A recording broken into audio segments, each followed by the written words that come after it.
Hello, welcome to this video. There is always themes I'm exploring on this channel. I can't help it, but my mind goes to certain things. Sometimes this isn't the best thing to do because I don't capitalize on the algorithm here on YouTube. And as much as I get accused of trying to create clickbaity titles, which I do because I want people to watch the videos, at the moment on this channel I am exploring the origins of rock music. I'm sort of really stepping back. I'm not talking about prog at the moment. I'm not talking about psychology or philosophy of music or aesthetics. I'm not talking about jazz or jazz rock. I'm not doing that at the moment. I'm exploring this thing called rock music. Why am I doing that? Because I think it's come to an end. I think that epoch is over and we can now look at it objectively and go, what the hell was going on?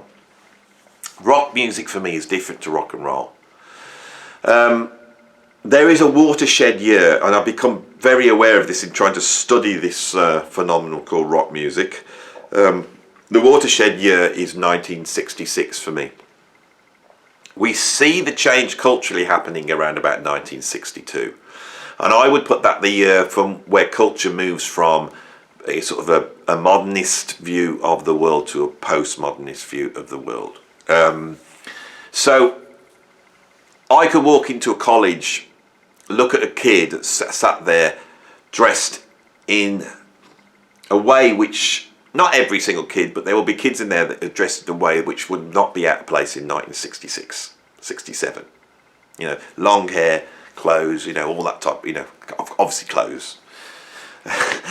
You know, sort of t-shirts, and not wearing suits, not wearing ties, you know, sort of adornments. This here that I've got around my neck is that little bit of nod to the 60s that we all sort of carry with us. If we went back to the 50s, like 1952, and looked at the youth then, they are like from another planet. When we see people interviewed and talk before 1962, they seem to be talking from a position which is completely unlike ours. And the reason for that is there's a cultural shift that happens. That happens in 1962. It has its effect on music. And we see music slowly moving into something which is much more expressive, much more creative, which is much more political, and all these things that are slowly happening. And I find it fascinating to see how that actually happening. It's happening in the States. You know, we're seeing you know, Bob Dylan emerge, and he changes the narrative, and then we get bands like The Doors coming out. We get, you know, sort of an experimentation, and that's coming out sort of this sort of folk rock, you know, trying to communicate your soul, which really goes back to sort of, you know, blues musicians of the 30s, but also folk musicians, Woody Guthrie, Lead Belly, Robert Johnson. All that starts to emerge in America, and I think Dylan's the guy that heralds that. Here in the UK, we have that sort of British Bloom post-skiffle thing where people are trying to electrify their instruments, play louder, play more heavy, and experiment. And then these things straight away start to cross over. And it's really fascinating, you know, seeing how this is happening in a number of months. Now, I've said this a million times. If you put any record on from 1962, 63, it sounds a certain way. We can hear the bubblings of the stuff. But those bands are still wearing suits and ties, and they're still standing there, you know, like looking all nice. So there's no counterculture thing going on at that moment. And if we just went forward 5 years to 67, 68, and we look at Jimi Hendrix, or we listen to the Velvet Underground, what has happened in those 5 years? So when we go into that period, we see things changing by the month. A band does this, and then all the bands are going, oh my God, they've done this, and they shift and they change, and then another band does something else, and they shift and they change, and you see this, it's fascinating. This isn't a slow process, it's happening over a matter of weeks. And the tipping point is 1966. In 1965, we've had songs come out, like, we've had, you know, Rubber Souls come out by the Beatles, which is groundbreaking. Paint It Black by the Rolling Stones. No, that is 66, sorry. I Can't Get No Satisfaction by the Rolling Stones. All these are 65. My Generation by The Who, 1965. You know, we've had Freewheeling and, you know, those albums by Dylan before then. So that's, I'm setting up going through 1966. Now, what I've got here is a whole ton of records, right? And I'm going to start in January, and I'm going to go through the releases of certain singles and certain albums to sort of describe what the hell is going on in 1966, where we go from that, for the January to December, and you've almost formed in that year rock music, psychedelic music, prog, jazz fusion, experimental music, you know, indie, garage. It's all happening in 1966. It's a fascinating year. So I'm going to start with, in January, on the 17th of January, Simon and Garfunkel brought out their album Sounds of Silence. Now, Simon and Garfunkel are an example of one of these groups that has come out of that American sort of folk coffee shop scene, you know, some with the guitar, and they've come out of the Everly Brothers, but they're not the Everly Brothers because they're singing these songs. And Sounds of Silence is such a groundbreaking song in terms of the narrative, what it's about. It's not what you expect from a pop song, is it? Let us say. It has almost become the sort of anthem of a sort of lonely, disaffected, almost like depressive view of the world. But it's very ethereal at the same time. It's a wonderful song. In January 17th, they bring an album out called Sounds of Silence, capitalising on that hit record. And this is produced by Tom Wilson. Now, I think Tom Wilson is the character, he's a music producer, and he's the character that hovers over all these disparate elements. All this time on this channel I've been talking about Bob Dylan, Frank Zappa, I'm talking about, you know, Simon and Garfunkel, all these different things, you know, that are around. And you think, well, how does all this come together? Well, there's an argument that comes together around the producer Tom Wilson, and I'm not going to go into that much depth here, but there will be a video on Tom Wilson, a fascinating character that is there with the producers like George Martin, Phil Spector. We could put Brian Wilson in that mix. You know, these are the producers that really create rock music. Now, Tom Wilson had been Dylan's producer on all those groundbreaking albums. Before that, he had been a jazz producer, producing the likes of John Coltrane, producing Sun Ra. He pulls all those things. I wonder how much he's responsible for pushing Dylan from being a sort of, you know, American folk artist to being this great rock, you know, icon. And we see the same thing happening here because he does quite a groundbreaking and yet risky thing on this.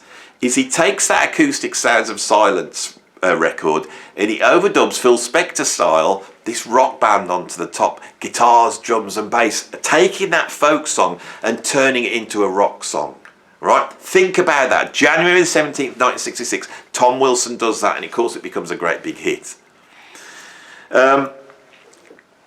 In February, moving on, the Yardbirds bring out Shape of Things. What a groundbreaking record. That comes out on the 25th of February. Imagine being a youngster in 1966, putting on the radio and, you know, hitting these songs. Shapes of Things is the Yardbirds, which are sort of a British rock band that are the bridge between, you know, the Stones and the Beatles and all those, the Kinks and the Led Zeppelins and the Creams and all that. And the thing that pushes them way beyond is when Jeff Beck joins.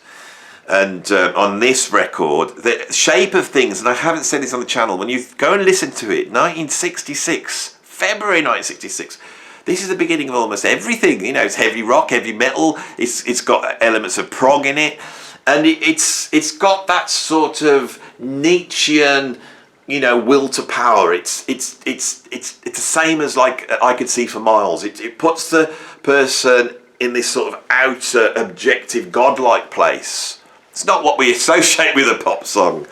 Production-wise, it's absolutely groundbreaking. Back in March 1966, on the 14th, the Byrds bring out 8 Miles High.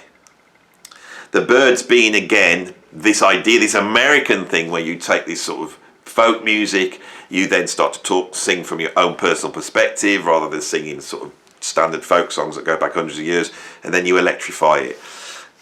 On 8 Miles High, the Byrds go further than that.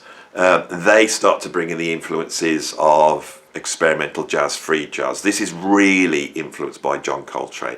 And we can hear these musicians that are in no way the virtuoso level of a John Coltrane, but have been affected by his music, probably because of the influence of drugs, you know, and the hallucinogenic psychedelic aspects of Coltrane, and they want a part of it. And with what they have, which is electric guitars and a rock rhythm section, they try and emulate it on this record, 8 Miles High, 1966. And I haven't said this, but this record is in part one of the groundworks for jazz rock and jazz fusion. Incredible record. In April, we see a sort of psychedelic garage American rock band come out called The Seeds with their debut album, The Seeds. This is 66. We start to see these alternative American psychedelic bands emerging. When I was playing with Prairie Brian, I was the drummer with Prairie Brian, which was Robert Plant's band. The idea of that was to mine these bands like The Seeds and look at the Youngbloods and look at all these sort of American San Francisco psychedelic bands. And the reason was because these are the bands that had formed Robert, so much so that he was willing to put a band together to play these tunes. And The Seeds was a band that we really explored. I never heard them before, but I know that that generation of British rock musicians were very influenced by those American psychedelic bands. And as soon as they got the chance, they were then over there in America, in San Francisco, playing the same venues, suddenly surrounded by this thing that had been just a sort of ethereal Mount Olympus of pop music somewhere else in the country they never thought they'd listen to. This is really important. The Seeds aren't household names, but that album's pretty out there for the time. May the 16th, we have Pet Sounds come out, right? Now, everyone has a go at me for not mentioning this album, and this really prompted me to want to make this video and explore what's going on. And the reason is because you have to pick and choose. Pet Sounds is Brian Wilson's reaction to the Beatles. Now, when I say reaction, this doesn't get stated that much. It's not influence. The Beach Boys had emerged as a sort of the pop band, the American pop band, sort of, you know, putting together sort of the Everly Brothers, bit of rhythm and blues and sort of barber shop vocal harmonies, mining this sort of teenage idea, which was very apt in the early 60s, you know, with Surfing USA and all that. A thing that Brian Wilson was not a part of. He was really this sort of loner, mentally unstable, creative visionary. That's what Brian Wilson is. When the Beatles come out and they steal from these American pop groups that success, that's frightening for them. And then they go on to start to go way beyond what the Beach Boys had done. And this had, in Brian Wilson, a deeply profound effect. He was jealous. He was threatened by it. So he goes into the studio and you could see him do this on the album that precedes this, which I can't remember the name of, which comes out in 65. He's now starting to push it because of the Beatles, but he's going to beat them. And to all intents and purposes, he does. On Pet Sounds, he does. He takes that sort of incredible West Coast session musician scene, all right? And then in a funny way, Frank Zappa and the Mothers come out of that scene as well. And he's able to utilise them as a sort of composer that uses the studio to compose in. Right, and on Pet Sounds, he creates this personification of who he really is. Gone are the songs about, you know, California girls and surfing, you know, on the beach and all that. We have this lament of this sort of teenage, the loss of that teenage world in a way. So this album's conceptual, and he pushes what the recording studio can do at the time, really pushing it. Now, as we see, that's May the 16th. And you could see, as we go through, that with January, Sounds of Silence, February, Shape of Things, March, 8 Miles High by the Birds, April, The Seeds, May the 16th, Pet Sounds. We've gone up here, haven't we? Pet Sounds has now come out. What's going to happen next?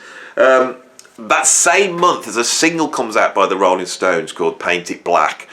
And this single for me is where the Stones go way beyond their sort of rhythm and blues, British white middle class copying of American blues musicians and rhythm and blues bands and cover versions of that. Paint It Black is where they go beyond. They've done I Can't Get No Satisfaction the year before, which is probably one of the first rock songs of all time. Paint It Black, again, has this sort of Nietzschean overview to me. It's pop music standing back. It's not about love anymore. It's about standing up and seeing the world in sort of this God's eye view. This starts to become very apparent in 1966. It's an expressive will to power. It's standing up and say, this is about me. I'm not cogging the machine. I'm an individual and I have my own voice and I want to experience the world. It's that thing that emerges with that record with the Rolling Stones, Painted Black. This is all happening in May. And then in June, literally 4 or 5 weeks after Pet Sounds has come out, Bob Dylan brings his double album out, Blonde on Blonde, which really sort of coalesces everything that you need to know about that American folk scene, pushing it to the max. We've got a whole sideline epic on there, and you feel, that, the Beatles and Brian Wilson, the Brian Wilson brings Pet Sounds out, and then Blonde on Blonde comes out, and they go, oh my God, he's gone deeper into this. We need to shift. And then a week later, after Blonde on Blonde comes out, we get Freak Out come out by Frank Zappa and the Mothers on June the 27th. That's a travel. That for me, May to August for me is the tipping point. That's the point where rock music is coalesced. It's those few weeks. Pet Sounds, Blonde on Blonde, Freak Out, and then just 5 days before Freak Out came out here in the UK, we get this is a month later, on July the 22nd. Need to get my better glasses on. A month later, we get the Beano album, which is the John Mayall's Blues Breakers with Eric Clapton, and we have Eric Clapton steaming with that guitar sound, and that's so influential. August the 5th, we then get the Doors debut album, and for me, the closer on that track, The End, that is something else. That record would never exist in 1965. The End, which is a 10-minute sort of nihilist, Nietzschean, Freudian destruction of the generation that went before. This thing I said with this generation do not want to become the generation before. You hear that on Freak Out and on The End. Metaphorically, Jim Morrison murders that generation. It's an incredible recording. Again, I have this personal insight of when I played Robert Plant, who I see as Led Zeppelin being the personification of the product of what happened at this time. And I can remember chatting to Robert about the Doors and that track, The End, and he just simply turned around and goes, well, it's possibly the greatest song of all time. August the 24th, which is my mum and dad's wedding anniversary, Beatles come out with Revolver. And so that run from Pet Sounds in May, Blonde on Blonde in June, Freak Out in June, The Doors August, and then Revolver. And Revolver comes out, Tomorrow Never Knows. It's an incredible thing. So, I feel that once we get to that point, we're on a downward slope. It's like it's done. In September, Ike and Tina Turner, and Ike Turner, his reputation for being a nasty piece of work has occluded the fact that he's one of the most important musicians in the development of rhythm and blues and rock and roll in the 50s. So he's a product of that. He's older and he's a product of that. He then hooks up with Phil Spector, another one of the great producers whose now reputation has been occluded, I like that word, by the fact that he's a murderer. So this is where in September they bring out the single River Deep Mountain High. And that is how far rhythm and blues has travelled on that record. October the 17th sees the release of the psychedelic sound of the 13th Floor Elevators. So now we're deep into this countercultural, drug-induced, psychedelic view of the world. We have gone to that point in just a matter of months. And then in November, Love bring out their second album, Da Capo. And that contains the record 7 and 7 Is. And 7 and 7 Is, 1966. That's the beginning of everything. It's the beginning of heavy metal, prog, rock, everything. This is when you listen to a band like Rush, their sound really is embedded in 7 and 7 Is. If you listen to Led Zeppelin, the part of their sound is embedded in 7 and 7 Is. Again, when I was playing with Rob Plant, the Private Brian, every single night we played 7 and 7 Is. 7 and 7 Is here. It really is it's before Hendrix, before anything. Arthur Lee, what a genius! All happening in 1966. Think how far we've travelled. December, The Who bring out their second album, which is called A Quick One. And on there we have the 9-minute mini rock opera, A Quick One While He's Away. The rest of the record has not got that much on it, to be honest. I feel that The Who was still a singles band at this point. Incredible singles. In America, this came out with the single Happy Jack on, but it wasn't on the original. But in 66, they have now upped the game. And we now got the rock opera. We've got the first sort of rock epic that tells a story. Now, this is the beginning of prog, and this is all happening in 66. And then in December the 16th, Hendrix emerges with his first single, Hey Joe, finishing off the year. And of course, Jimi Hendrix is going to take this psychedelic, blues-tinged, acid rock, proto-heavy metal thing that has now emerged, and he's going to take it and he's going to run with it. And, by the end of that year, he is in the studio working on Electric Ladyland. And we're just weeks away from a track like Voodoo Child, which is absolutely incredible. And there is the travel, in 1966. 1966, the year that rock music was born. That's basically what we've got here. The thing that makes rock music not rock and roll. That's what's born in 1966. So, this is a shorter video than I've normally done. I've tried not to waffle too much. I've tried to get through this as fast as I can.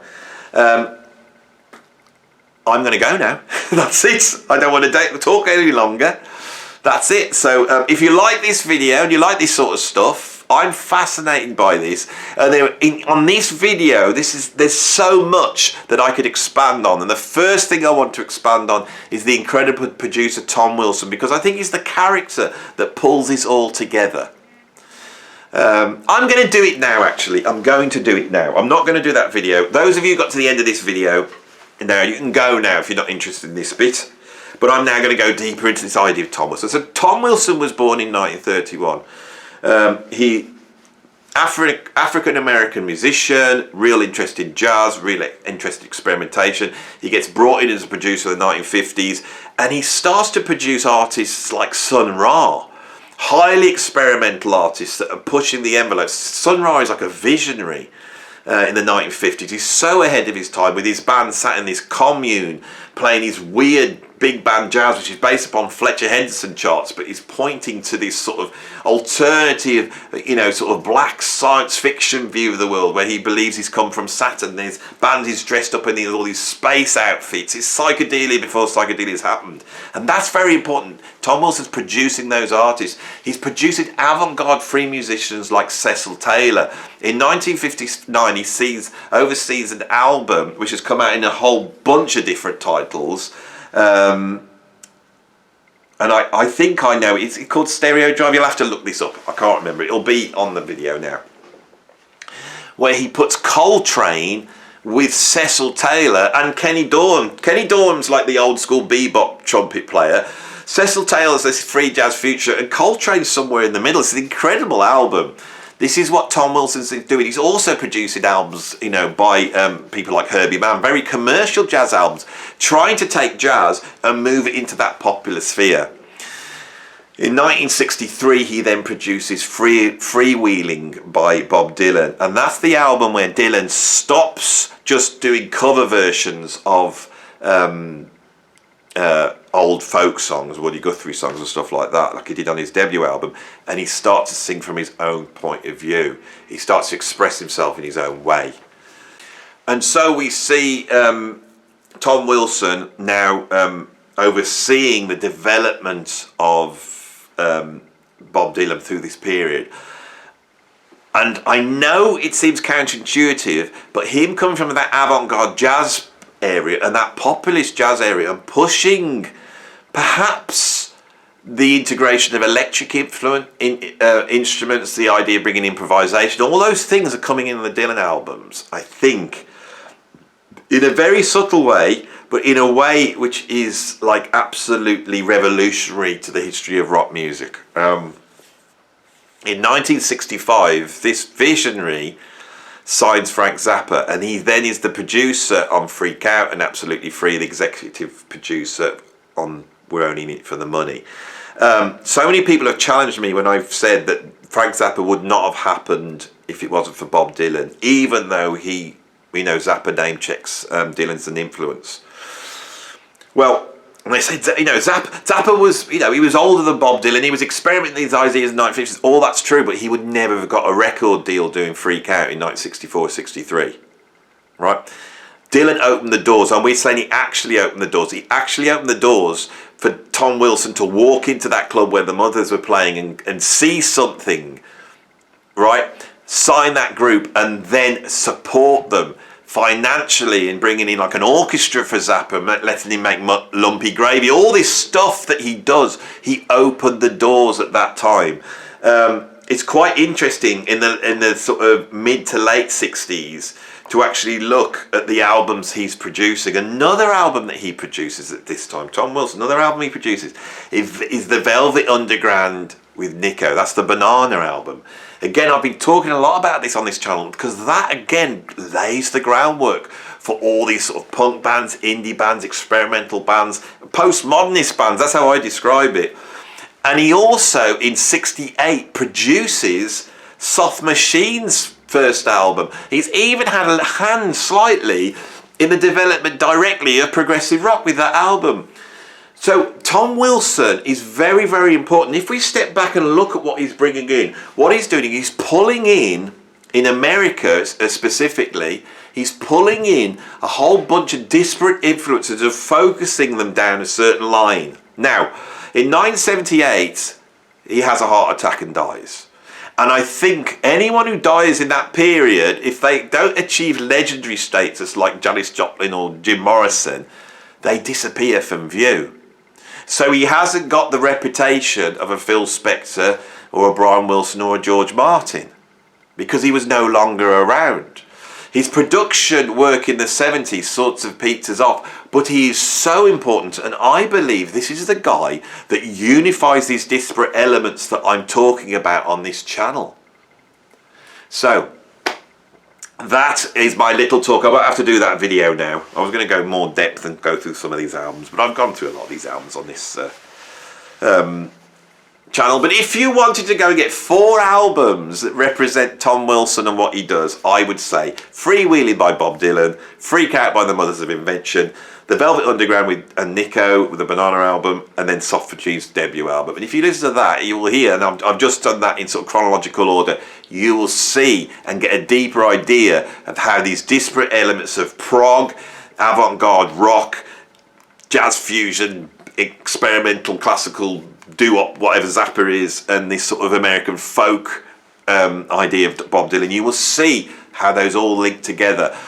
And as I said earlier, Tom Wilson bringing in a rock rhythm section and dropping it onto Sounds of Silence is the same thing that happens with Dylan. So we can assume that that idea is coming from Tom Wilson, and that thing in itself, like a Rolling Stone, 1965, that could well be the most important track in the history of rock music. The magazine Rolling Stone thought so. They're not named after the band, they're named after that track because they thought it was so important. Something happens. 65 to 67, something happens. And we are now seeing it die. We are seeing it being packaged up and put into the museum. It's over. we're into another cultural epoch, and I'm sure in 50 years' time there'll be some white-haired guy talking about whatever we're moving into now. Because I can tell you something, back in 1966 they didn't know what was going on. So that's the end of the video. Like, subscribe, become a patron, the link's down below, and if you want to support me financially, put a little bit of money in my tip jar. It's all great, isn't it? Thanks for watching. I'll see you on the next video.